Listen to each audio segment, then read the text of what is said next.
Jake Monroe barely had time to finish his morning coffee before the absurdity began. A golf cart with blinking orange lights pulled him over in his own neighborhood. The breeze was warm for a late spring morning in California, the kind that made the air smell faintly of blooming jasmine and sun-warmed asphalt. Jake had just returned from a brief grocery run, eggs, bacon, a half-gallon of orange juice, when the golf cart wheeled in behind him near the roundabout by Maple Crest Lane. He glanced at the rearview mirror, half expecting a teenager playing a prank. Instead, he saw a man with mirrored sunglasses and a bright orange HOA vest perched awkwardly behind the wheel. The lights mounted on the cart blinked with more self-importance than authority, and the small plastic siren gave a wheeze like a tired kettle. Jake parked in front of his driveway and stepped out, bag in one hand, keys in the other. "Sir," came the shrill voice, "do you know why you were stopped?" Jake squinted at him. "Because you felt like it?" The man puffed up. He was stout and sweaty, with tufts of hair curling over his ears and a name badge that read, "Stanley, Community Enforcement Liaison." Stanley tapped the side of his clipboard like it was a holstered weapon. "This is Pine Grove Estates," he began, adopting the cadence of a beat cop. "As per HOA regulations, Section 14B, no commercial vehicles may be operated within residential areas without prior written approval." Jake raised an eyebrow. "This is a patrol car, retired unit, personally owned." Stanley peered at the side of the black and white vehicle, then pointed at the faded emblem. "Still has markings. That counts." Jake held back a sigh. "Look, I just moved in. I'm not on patrol. This car hasn't seen a traffic stop in 2 years." "Doesn't matter. You're parked in violation. If the vehicle isn't removed within 24 hours, fines begin at $75. Jake stared at him a moment longer than he meant to. Then he nodded once, short and controlled. "You done?" "For now." Stanley scribbled, peeled off a pink slip, and stuck it to Jake's windshield with theatrical precision. Then he rolled off, siren giving one last defeated wail. Inside the house, his mother called from the kitchen, the familiar voice of a Sunday afternoon radio show humming in the background. "Did I hear something outside?" "Just the neighborhood welcome wagon," Jake muttered, setting the groceries down. He didn't want to mention the fine, not yet. Later that afternoon, he sat on the porch sipping a fresh cup of coffee. The wooden swing creaked beneath him, and the porch fan turned lazily overhead. A neighbor across the street, Mr. Jennings, if Jake recalled, raised a hand in greeting while walking his terrier. Jake returned the wave, then let his gaze settle on the rest of the block. Everything looked picture perfect, lawns trimmed to military precision, mailboxes uniform, flags fluttering at identical angles. Too perfect. The next morning, Jake spotted Stanley again, this time 2 houses down, clipboard in hand, gesturing to a row of trash bins that had apparently been left out a few minutes too long. The woman receiving the warning looked like she could have been someone's grandmother, standing there in a floral robe and house slippers. That evening, Jake drove to the nearby hardware store and noticed another neighbor, Mr. Alvarez, who used a walker, receiving a notice of correction for leaving his hose unspooled on the lawn. Jake's instincts stirred. These weren't random citations. There was a pattern: elderly residents, minor infractions, exaggerated enforcement. 2 days later, while returning from a jog, he saw Stanley again, this time walking alongside a tall, balding man in a pressed polo shirt and loafers that didn't quite match the gravel paths of Pine Grove. The man's hands moved when he talked, animated and confident. Stanley nodded along, almost deferential. Jake didn't need an introduction to know who it was. Bert Dinkley. The name had been on half the HOA newsletters tucked under his door since moving in. President of the board, champion of order, architect of community pride. Jake slowed his pace as he passed, nodded politely. Stanley offered a smirk. Bert looked him up and down, eyes lingering on the CHP emblem on Jake's old department hoodie. "Enjoying the neighborhood?" Bert asked, voice smooth. Jake gave a half smile. "So far." Bert glanced at the patrol car parked in the driveway. "We take pride in keeping things consistent here. Makes property values reliable." "Consistency's good," Jake said, keeping his tone flat. "Assuming it's applied fairly." Bert's smile didn't budge, but something in his gaze hardened. "Of course, fairness is our foundation, but rules are rules." Jake let the silence speak for itself, then jogged on. The next morning, he stepped out to find a new slip tucked under his wiper blade, this time a violation for unsightly tire appearance due to dirt. The text was underlined in red. Jake stared at the notice, unreadable, while a lawnmower buzzed distantly down the block. Something in him clicked, the way it had during sting operations years ago when too many coincidences began to point in one direction. He folded the slip, walked back inside, and poured himself another cup of coffee. This time he didn't sit on the porch. Trash bins, hoses, tire marks, everything became a violation. Jake had seen petty harassment before, but never so calculated. The dry heat of late May had settled into Pine Grove Estates like a layer of dust that wouldn't leave. Sprinklers hissed in tidy arcs across perfectly green lawns, and the air smelled faintly of fertilizer and rising tension. Jake Monroe stood at the edge of his driveway, holding yet another notice printed on crisp white paper and tucked into a plastic sleeve. This one was for excessive leaf debris along curb line. He looked around. Not a leaf in sight. He'd started making notes the week prior, just pencil scratches in a weathered notepad. Nothing official. Date, time, resident, citation. At first it was just his car and the dirt on its tires. Then Mrs. Larkin down the block got cited for a non-conforming porch chair, followed by Mr. Alvarez for using a garden hose that had faded from green to gray. They weren't random. They were methodical. He began rising earlier, walking the streets with his coffee before the sun got too high. He counted 3 citations on mailboxes in a single morning, all on homes owned by retirees. One of them belonged to a man who used a walker and always wore his Navy veteran cap. The violation? Sidewalk flower pot impeding foot traffic. Jake had to step directly over the pot just to see it. Later that week, Jake spotted Stanley again, clipboard tucked under his arm like it held state secrets. This time he was chatting with a woman near the park. She looked flustered, waving her arms in short bursts while Stanley stood still, nodding with infuriating patience. Jake approached slowly. "Morning," he said evenly. Stanley turned. "Officer Monroe," he said with mock friendliness. "Another sunny day in Pine Grove." Jake glanced at the woman. She was older, maybe late 60s, with a white sun hat and skin flushed from heat or frustration, or both. "He just gave me a notice," she said to Jake, "for my hedges. Says they're encroaching, but I had them trimmed last weekend." Jake nodded. "Mind if I take a look?" They walked together to her house, 2 blocks over. The hedges were as neatly clipped as anything on the HOA brochures Jake had seen. No branches crossed the walkway, no leaves spilled into the curb. Back on the sidewalk, Jake turned to Stanley. "You planning to fine half the block next?" Stanley smiled without warmth.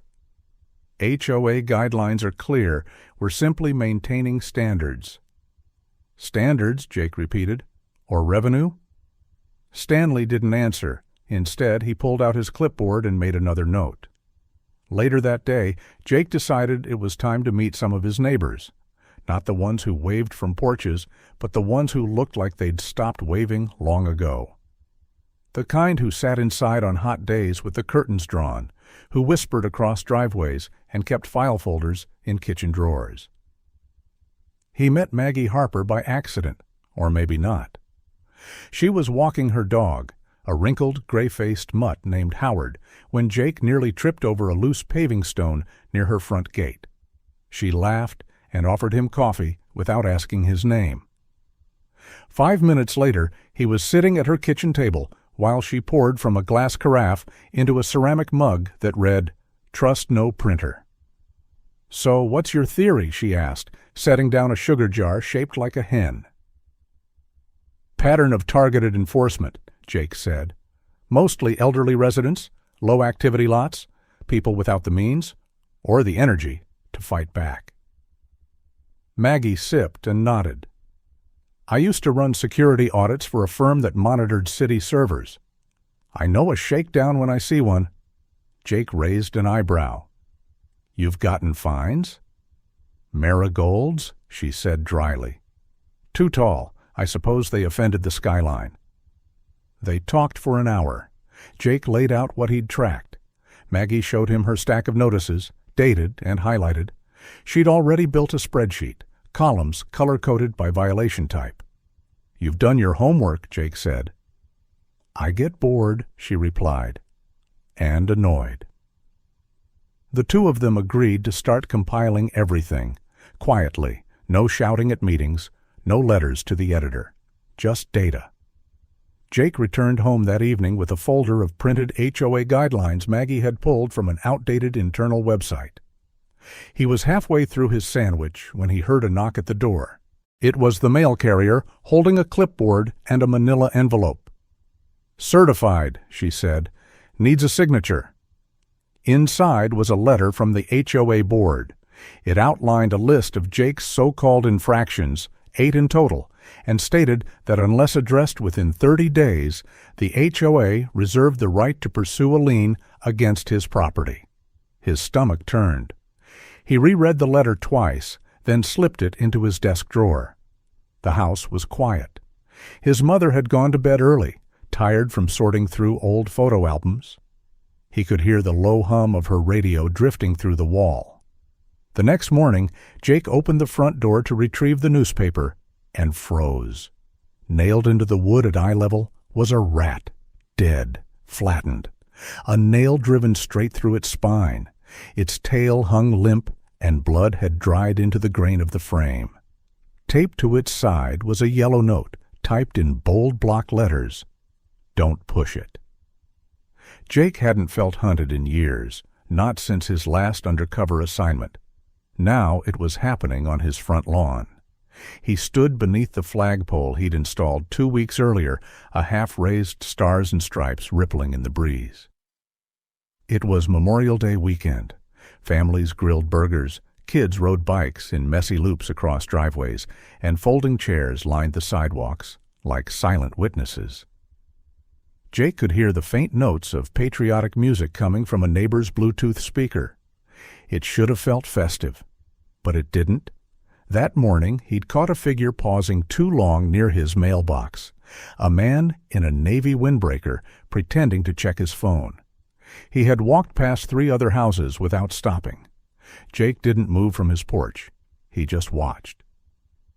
"Who stares at someone else's mailbox for 30 seconds?" he muttered later to Maggie, who sat on a wicker chair beside him, sipping her coffee the way she always did, with too much cream and a spoon still inside the mug. "Someone who doesn't know if there's a camera," she replied. And there was. 2, actually.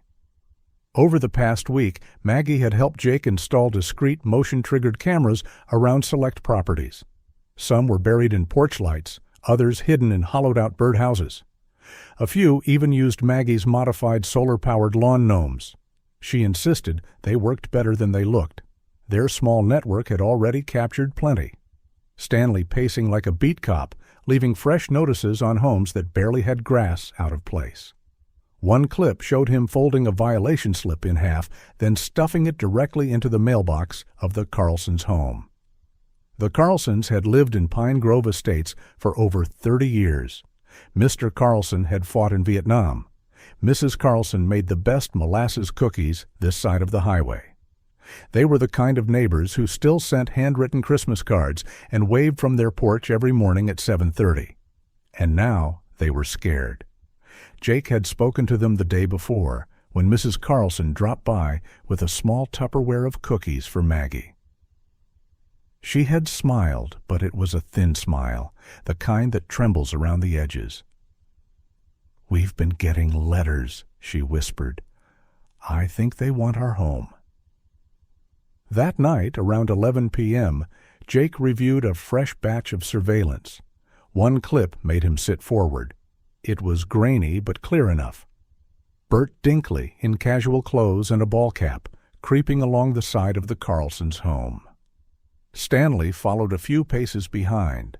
Bert crouched near the front steps, pulled something from his pocket, and slipped it through the crack beneath the door. Jake paused the footage, backed it up, and watched again. Bert's movements were methodical, comfortable, like someone who had done this before.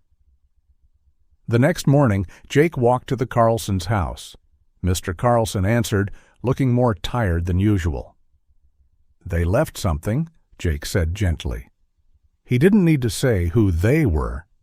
Mr. Carlson nodded and handed over a manila envelope that had been sitting untouched on their coffee table. Jake opened it on the spot.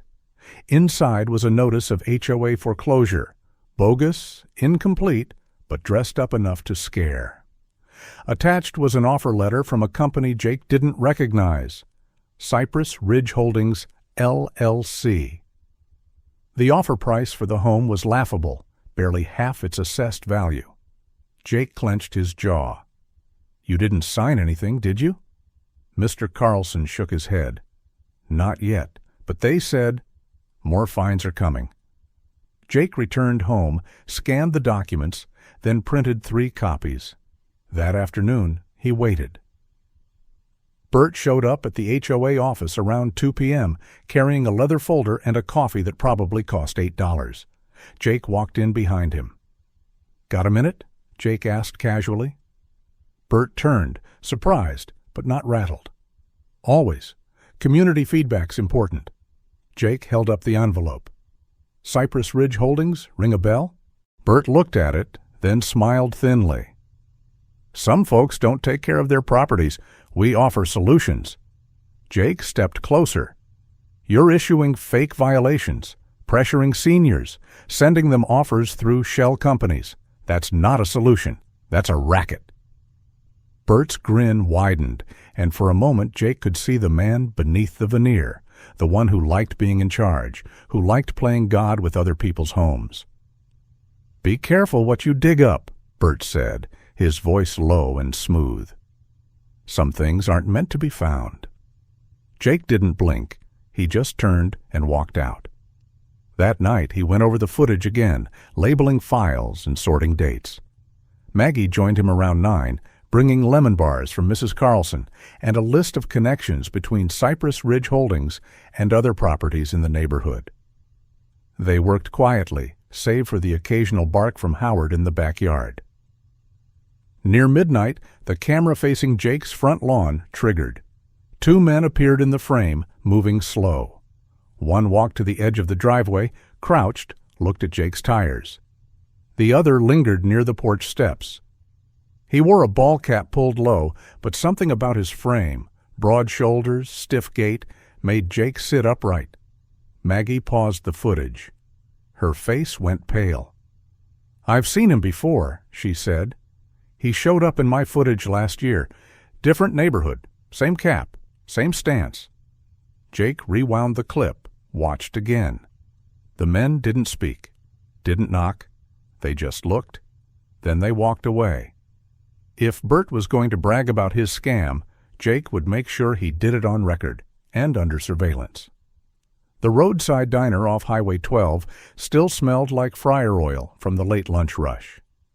Neon flickered in the window, buzzing faintly over a sign that promised bottomless coffee and the best slice of cherry pie in the county. Inside, the linoleum floor showed its age in scuffed checkered patterns, and a pair of ceiling fans spun slowly overhead, pushing warm air across a room that hadn't been updated since the 80s. It was perfect. Jake sat in the farthest booth, back against the wall, a newspaper unfolded in front of him, and an earpiece tucked just beneath the collar of his jacket. Across the diner, at a corner table by the window, Bert Dinkley leaned in comfortably, laughing over a mug of diner coffee so bitter even the waitress had warned him. He didn't seem to care. The two men seated with Bert looked like any other real estate professionals. Button-down shirts, leather portfolios, and the faint whiff of expensive cologne. But Jake knew better. They were off-duty CHP officers with solid undercover credentials and a knack for asking the right questions. Maggie was parked in the surveillance van just outside, patched into the hidden mic sewn into one officer's lapel. Her voice had crackled in Jake's ear just 10 minutes earlier.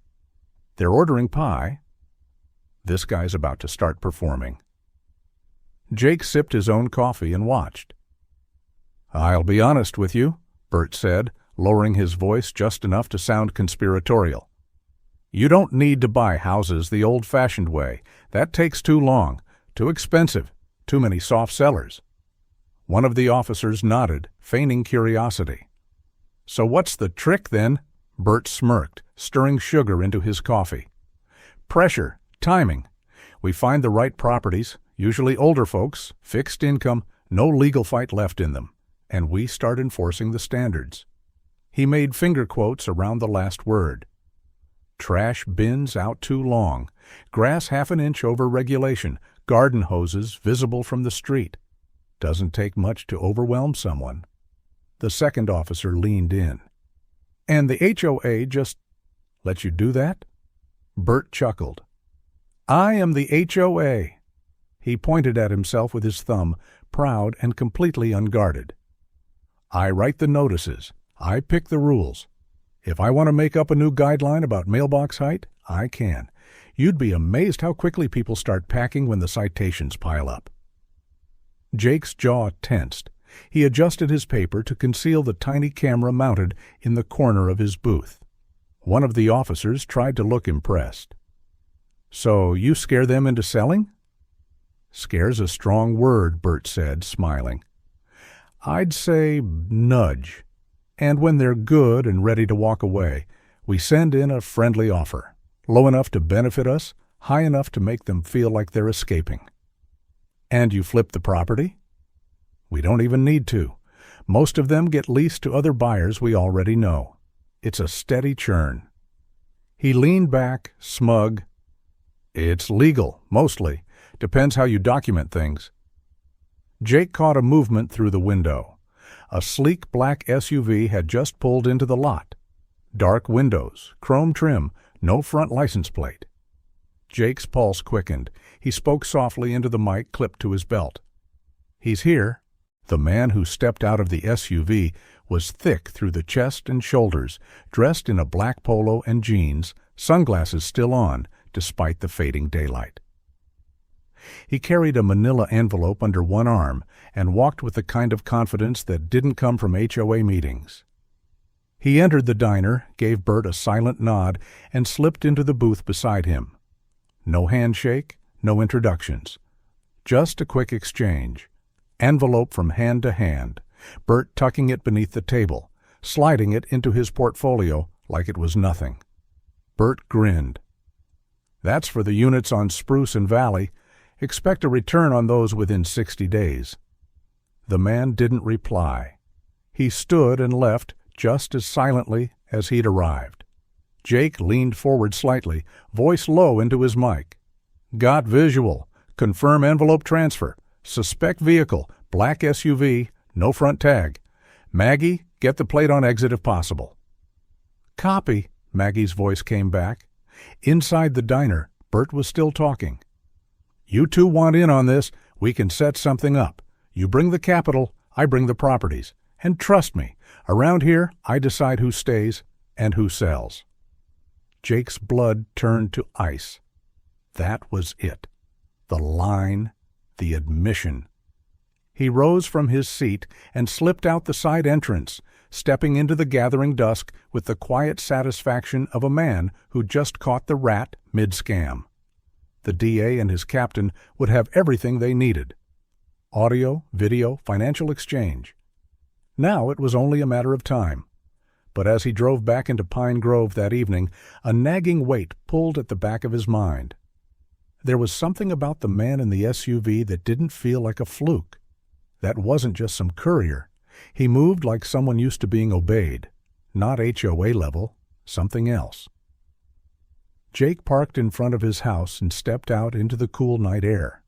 The street was mostly quiet, save for the occasional rustle of wind through hedges and the whir of a distant air conditioning unit. Then he saw it. The black SUV. It was idling near the end of the street, lights off, engine running.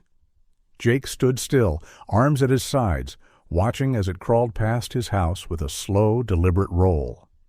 It didn't stop, didn't speed up, just kept going.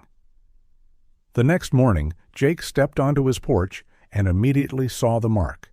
A red slash had been drawn on his mailbox with what looked like spray paint, quick, thick, unmistakable. It wasn't random, it was a message.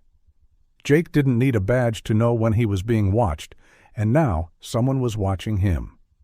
He sat motionless on the porch, one leg crossed over the other, a weathered Remington shotgun resting upright beside his chair. The porch light buzzed faintly overhead, occasionally flickering like it couldn't decide whether to give up. Down the street, a neighbor's dog howled once, then fell silent. The night air was heavy with midsummer heat, yet the back of Jake's neck was cold. He hadn't told his mother about the mark on the mailbox. No need to scare her. She'd already begun locking her bedroom door at night, something she hadn't done since her husband passed. Jake figured she sensed it too, that brittle silence stretching across the neighborhood. No kids on bikes, no gossip walks, just trimmed lawns and locked gates. From across the cul-de-sac, a van moved slowly, headlights off. Jake leaned forward. It wasn't the same black SUV as before, but the timing was too convenient. He slipped the shotgun back inside and walked toward the sidewalk, not fast, not aggressive, just enough to be seen. The van stuttered, then sped off. By sunrise, Jake was at the Pine Grove Community Office, demanding security footage. There wasn't any, of course. Technical issues, the woman behind the counter had said, same as the last 3 times. So Jake called Maggie. She was already working when he arrived, bent over a mess of printouts in her spare room. A single desk lamp lit the space, casting long shadows on the walls. Boxes were stacked against the far end, tax records, court filings, even old HOA meeting minutes from the last 5 years. "Got something," she said, handing over a grainy still image from one of the porch cams. It was the same van, no plates, parked 2 houses down at 2:46 a.m. The figure inside couldn't be clearly seen, but the silhouette didn't match Stanley. Too tall, broader. They kept digging. It was late afternoon when Jake spotted a familiar face, or more accurately, a familiar mistake. Greg Turner, former HOA board member, was parked 2 blocks away in a beat-up SUV with tinted windows and expired tags. Jake approached from behind, slow and quiet, and when Greg finally noticed, he jumped like a guilty teenager caught sneaking in past curfew. "Going somewhere, Greg?" Jake asked. Greg muttered something, reached for his gearshift, and Jake opened the door before he could start the engine. "You really want to run?" Jake said calmly. "Because I'll chase you, and I won't be gentle." Greg froze. They found the files in the back seat. Dozens of printed sheets, names, addresses, aerial maps with homes circled in red. Jake's house was among them. So was Maggie's. So were 5 other homes he recognized as being occupied by elderly residents. Jake laid the papers out on Maggie's dining table. "He didn't talk," he said, "but this sure does." Greg was tied to one of Bert's shell companies, Emerald Valley Partners, another sterile-sounding name that turned up on the lowball offers sent to targeted residents. Maggie frowned. "He's building a target list. For what, though? More pressure?" "Something more than that," Jake said. "This isn't just intimidation. It's operational, strategic."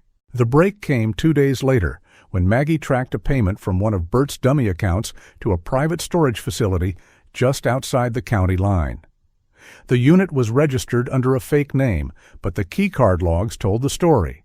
Bert had visited twice in the past week. Jake called in a favor with an old contact at the sheriff's office and got them inside. The smell hit first: dust, stale paper, plastic. Inside were boxes stacked high, some marked archive, others unlabeled. They cracked one open and found fake foreclosure notices. Another box held printed envelopes pre-addressed to HOA residents Bert had already fined into financial exhaustion. But the worst came at the back. A rolled-up set of architectural blueprints had been tacked to the wall. Homes were marked with red X's accompanied by notes. Access point weak. Gate unlocked. Low visibility. They weren't just planning fines. They were planning break-ins. Jake felt something twist in his gut. He knew this kind of behavior from a different world, a different war. This wasn't petty corruption anymore. This was escalation. Back at Maggie's, the lights flickered again as they sorted through photographs. Blurry snapshots of Bert shaking hands with unfamiliar men. Surveillance from across the HOA clubhouse. Timestamps matching when fines had suddenly spiked across the block. And then came the final video. It was from a back-angle camera hidden behind a ceramic bird perched on the HOA office roof. The audio was weak, but the footage was clear. Bert pacing inside, arguing with Stanley. At one point, he grabbed Stanley's collar and pointed toward a gas can in the corner. Jake rewound, leaned closer. The words were faint, but the body language said enough. Bert was agitated, furious. He grabbed a folder from the desk, flung it aside. Stanley slumped in a chair, blinking rapidly, mouth moving but too soft to hear. The gas can remained untouched, this time. "They're going to destroy everything," Maggie whispered. Jake nodded. And Stanley stuck in the middle of it. They made plans to go public, media, law enforcement, everything, but they needed to act fast. If Bert was planning to torch the place, it could happen any hour. Jake checked his phone. No new alerts. Until it rang. He answered instantly. Maggie's voice came through the line, frantic, breathless. "He's here," she whispered. "At the HOA office, and he's not alone." Gasoline fumes hung in the air. One spark and years of records and lives would vanish in smoke. Jake crept along the side of the HOA office, the gravel crunching under his boots like whispers in the still night. The building sat under the dim glow of a single flickering streetlight. It was nearly midnight, the end of June, and the air was thick, not just with heat, but with something more. Finality. From his position near the rear door, he could already smell it. Gasoline, sharp and chemical. It clung to the breeze, coating the back of his throat. He glanced down at the spare key Maggie had passed to him earlier that evening. "Just in case," she'd said, her face pale under the porch light. "Let's hope you don't need it." He hoped so, too. The lock clicked quietly. Jake slipped inside, careful not to let the door creak. The fluorescent lights hummed above, one of them flickering sporadically, casting brief, stuttering shadows across the room. His eyes adjusted quickly, scanning past the empty reception desk, the lifeless copier, and the plastic water cooler half full and untouched. Then he saw him. Bert stood at the center of the main office, shoulders tense, shirt clinging to him with sweat. In one hand, he held a red plastic gas can, half empty. The other gripped a silver flip lighter, the top already open, flame just a thumb flick away. The floor beneath him was wet with fuel, soaked in long arcs around filing cabinets, furniture, even the front of the office's locked archive drawers. And in the corner, barely lit, was Stanley. He was slumped in a chair, zip ties binding his wrists and ankles, a rag shoved into his mouth. His eyes locked on Jake the moment he entered, wide, frantic, and pleading. Jake stepped forward, slowly. "Put it down, Bert." Bert spun toward him, startled but not surprised. His face was red, jaw twitching, hair damp and unkempt. "You!" Bert hissed. You ruined everything." Jake didn't blink. "This isn't the way to fix it." "You think I care about fixing it?" Bert's voice cracked. "They were going to come for me anyway. The investors, the board, the state. Everyone was watching." Jake kept his tone calm. "Then don't make it worse." Bert's grip on the lighter tightened. "You don't get it. I built this place. I kept it running. These people, they need rules. They need order. Without me, Pine Grove turns to chaos." "You turned it into a trap," Jake said evenly. "A system to bleed people dry." "I gave them structure.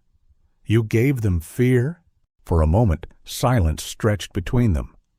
The hum of the lights, the soft clink of the lighter as Bert's thumb hovered, shaking slightly. Then Jake took a slow step forward. "Bert, you don't want to hurt Stanley, and you don't want this to be your last act. There's still a way out of this." Bert laughed, short and sharp. "You think I'm scared of prison?"